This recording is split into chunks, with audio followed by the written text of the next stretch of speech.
Coincidentemente, era sobre isso que eu ia trazer uma palavra hoje à noite. E a gente vai dividir esse tempo, dessa meia hora que nós temos, entre eu e Fabinho. Eu vou dar uma palavra, ele também vai dar uma palavra, até porque serve de mais enriquecimento para os irmãos. Mas eu vou aqui ler em 1 Samuel, capítulo 17. Sim. 1 Samuel, capítulo 17. Você pode procurar na sua Bíblia aí, dona Expedita, que está mais ou menos na página 418, na sua do seu José, que são mesminhas da minha. A minha aqui é 418, 419, as páginas. Então, provavelmente na de vocês é a mesma, porque é a mesma tradução. Se não for, é perto, ou para frente ou para trás. 1 Samuel, capítulo 17. Aleluia. Aí eu vou ler aqui a partir do 12, para os irmãos verem o que é que Deus faz. A palavra que a irmã Jaci deu aqui hoje foi uma palavra muito boa, muito forte, muito oportuna.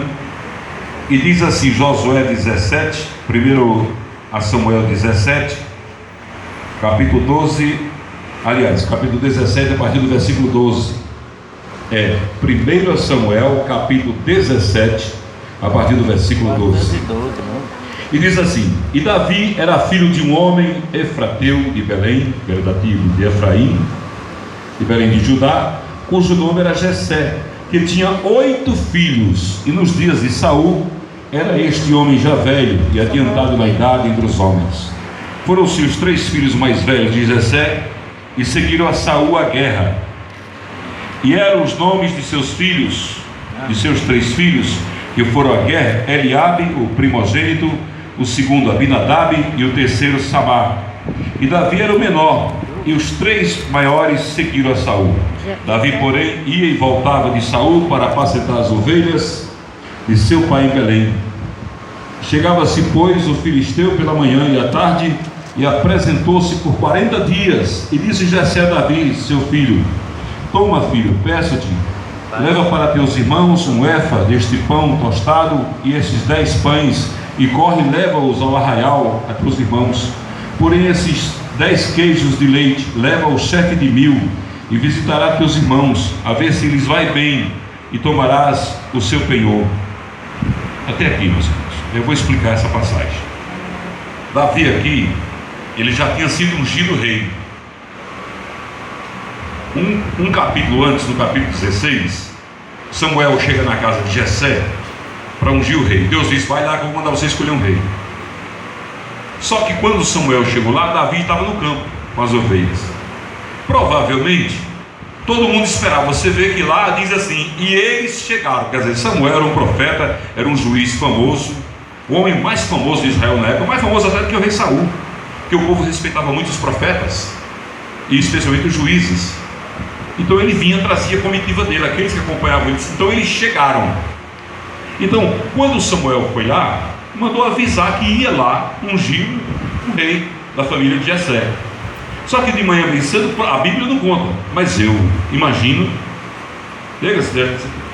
Gabriel, pega um pouquinho de água para mim. Eu imagino, irmãos, que o pai dele, Jessé, disse: Davi, o profeta Samuel vem aqui hoje. Ô pai, eu queria ficar, eu queria ter um encontro com ele, queria conhecê-lo pessoalmente. Não, filho, não, você não, porque pega as suas ovelhinhas, vai olhar. Quem é que vai olhar as ovelhas?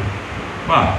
E o bichinho deve ter pegado um pedacinho de pão, de queijinho, botou na sua matulazinha, pegou sua harpazinha e foi-se embora. Talvez até triste, porque na cabeça de Jessé, até do próprio Samuel, Deus ia ungir quem? O filho primogênito dele, Eliabe. A Bíblia diz que ele era um homem bonito, formoso. Só como Deus usa as coisas loucas deste mundo para confundir, e usa as fracas para confundir as fortes, Deus não escolheu nenhum e disse: esse eu rejeitei. E Samuel perguntou: não tem mais nenhum filho aqui? Aí Jessé disse: tem, mas só tem um menino, o caçulinho, está no campo olhando as ovelhas, mande chamar ele. Aí nessa hora Deus já colocou no coração de Jessé para dar honras de rei a Davi. Jessé disse: não vamos nos sentar até que ele chegue. Olha que coisa, não vamos nos sentar, mas a mesa estava preparada. Eu imagino o banquete que Jessé preparou para Samuel e sua comitiva. Mas ele disse: não vamos sentar na mesa. Ele disse para Jessé: nem tu senta na mesa até que ele chegue, porque esse é o rei. Oh glória! Mas o que é que acontece? Aqui no 17, Jessé, Davi já ungido rei, Os irmãos dele estavam na frente de batalha, sendo afrontados pelos filisteus. Jessé chama Davi e diz: vai aos teus irmãos, leva esse pão para dar a eles, e leva esses queijos e dá ao comandante de mil, o comandante do exército.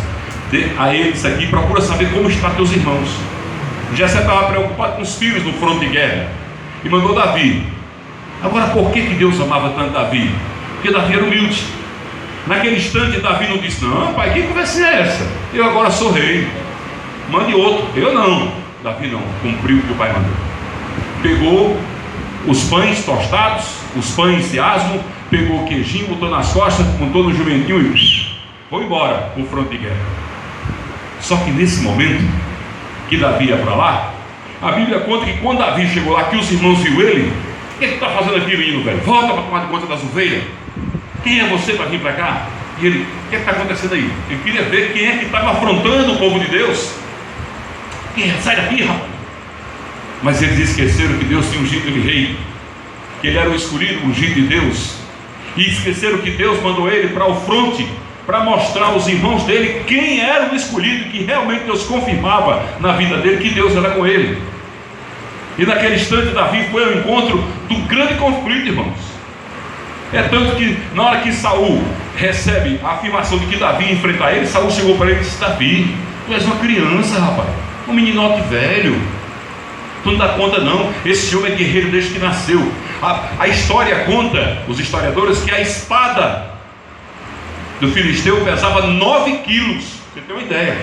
Ele era um homem tão grande que os soldados vinham aqui debaixo dele. Quando ele invadiu o território inimigo, os soldados vinham embaixo dele com os escudos, para ninguém cortar as pernas dele com espada, e ele aqui na frente com a espada, onde pegava, matava 3, 4, 5 numa lapada. Era um homem muito forte. Então quando Davi se predispôs aí, porque ninguém tinha coragem, aí Saul disse: pega a minha armadura. Colocou a roupa dele em Davi. Não foi assim? Aí Davi vestiu aquilo, olhou, disse: eu imagino que Davi não conseguia nem andar com aquilo. Davi disse: não, isso aqui não dá para mim não. Na hora Davi estava dizendo: não é com essas armas que Deus quer que eu lute, Deus quer que eu lute com as minhas armas. Oh, glória a Deus. Deus quer que nós venhamos a enfrentar o inimigo. E que nós temos? E o que é que nós temos? Nós temos um joelho para dobrar, nós temos uma boca para louvar, nós temos braços e mãos para erguer e dizer: Senhor, confio em Ti e sei que o Senhor me dará vitória. A irmã disse que Deus nos leva diante dos sacrifícios, e leva mesmo. Essa é uma das passagens. Quem imaginaria que Davi conseguiria derrubar aquele homem com uma pedrinha? Davi tinha 5 pedras. Provou que ele era prevenido, ele não tinha só uma, ele tinha 5, mas na primeira ele... Aí hoje em dia já fizeram não sei quantos testes se aquela pedra matava o gigante. Só que aí as pessoas que procuram fazer esse teste esquecem que a pedra não matou o gigante. Quem matou o gigante foi a espada do gigante.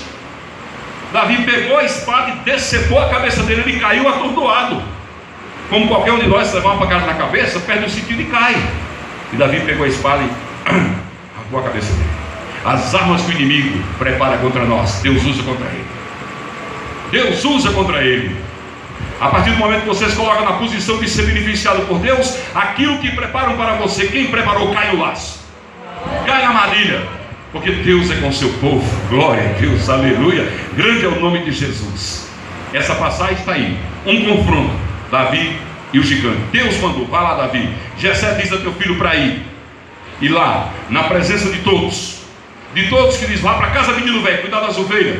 Daqueles que viram você ser ungido rei lá na casa deles, Eliabe, Samar, Abinadab, que eram soldados do exército de Saul, homens fortes, poderosos, treinados, que não acreditaram que Davi tinha sido. Eles acharam que aquilo que o profeta fez era tudo mentira.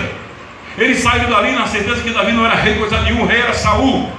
Mas Deus disse: vou mostrar a vocês quem ele é.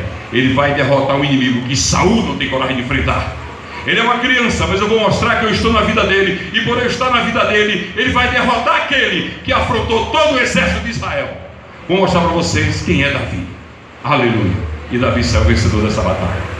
Outro momento na Bíblia Sagrada, Baal-Zephon, as margens do Mar Vermelho. O povo saiu depois de 430 anos de cativeiro no Egito. O povo saiu, Deus mandou que Moisés conduzisse o povo. E o povo saiu, começou a andar, e aquela nuvem que cobria eles durante o dia, e a coluna de fogo que os aquecia durante a noite. Mesmo assim, eles tinham dúvidas, eles tinham medo, e Deus não gostou daquela situação. Deus não gosta que duvide de Deus. Deus não gosta, irmão, que você duvide dele. Deus faz uma promessa na sua vida: não duvide do que Deus diz. Você não gosta. Hebreus capítulo 10, versículo 38: o meu justo viverá da fé, e se ele recuar, não haverá alegria em mim por ele. Deus dizendo: não haverá alegria. Deus não tem alegria na vida daquele que duvida das providências que ele tem para tomar o nosso respeito, para nos dar vitória, nos dar conquista, nos fazer ser vencedores. Deus fez eles caminhar.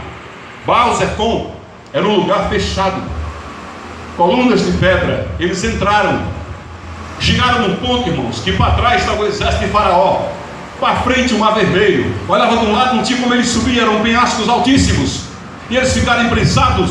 Quando há realmente a falta de fé, Deus nos coloca numa situação como você estivesse contra uma parede. Você chega para aqui, não pode olhar para baixo, nem dos lados, tem que olhar para onde?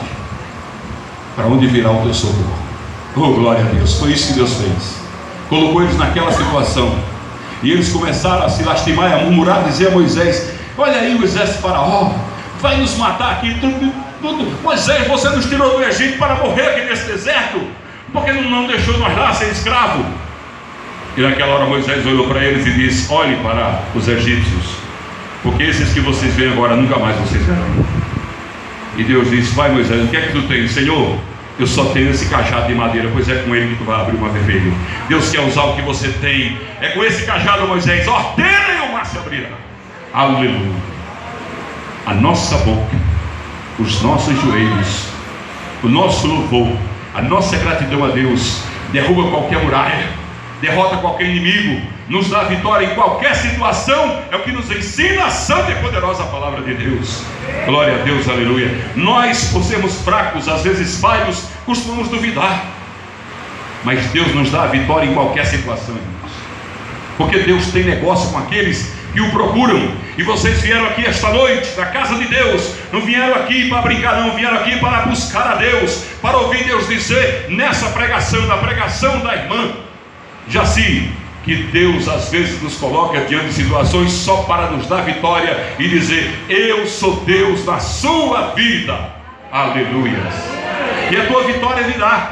A tua vitória, deixa eu pegar o tempo de família aqui. A tua vitória virá de qualquer jeito. Sabe o que aconteceu quando o povo de Deus estava cativo na Babilônia? 70 anos de cativeiro. Quando eles estavam em Judá, adoravam deuses de pedra, imagens de escultura. Deus ficou triste e mandou que eles fossem, determinou que eles fossem levados por Nabucodonosor para a Babilônia. Judá e Benjamim foi para a Babilônia, e antes já tinha ido Israel, as outras 10 tribos cativas, para a Síria. E esse povo sofreu muito, foi 70 anos de peia. E há um momento ali que o profeta Ezequiel está às margens do rio Quebar. O rio Quebar era onde eles tiravam a lama para misturar com a palha e fazer os tijolos para construir o que o rei queria. E ele estava ali entre tantos cativos. Havia cheiro de morte, cadáveres mortos, pessoas que morriam porque as doenças vinham. E aí eles não ligavam para os escravos: não, adoecia, morra. Às vezes ficava ali estirado dias ali, em meio àquele caos, aquele cheiro de morte, em meio àquela situação triste. Ezequiel era filho de Buzi. Buzi era sumo sacerdote. Lá, quando ele estava em Jerusalém, ele era um menino amado por todos. Disse: olha, o filho do sumo sacerdote. Ele era tido como um filho de um homem muito importante, mas ali ele era somente mais um escravo. Ele já era um adolescente nessa época. Quando ele foi para lá, ele era muito criança, mas ele já era um adolescente. Foi 17 anos depois. Deus olha para ele e diz: filho do homem, falando com ele, com Ezequiel: põe-te de pé e eu falarei contigo. Põe-te de pé e ouvirás a minha voz e verás a minha glória. E quando ele levantou os olhos, ele começou a ver a glória de Deus exposta no céu. Deus não se revela a crente que baixa a cabeça para as dificuldades. Deus não se revela a crente que fica murmurando, chorando de cabeça baixa, que vai para a cama só chorar, se deitar e se lamentar. Deus se revela para a crente que diz, como disse Jó: eu sei que o meu Deus vive e se levantará e virá em meu benefício. Glória a Deus, aleluia.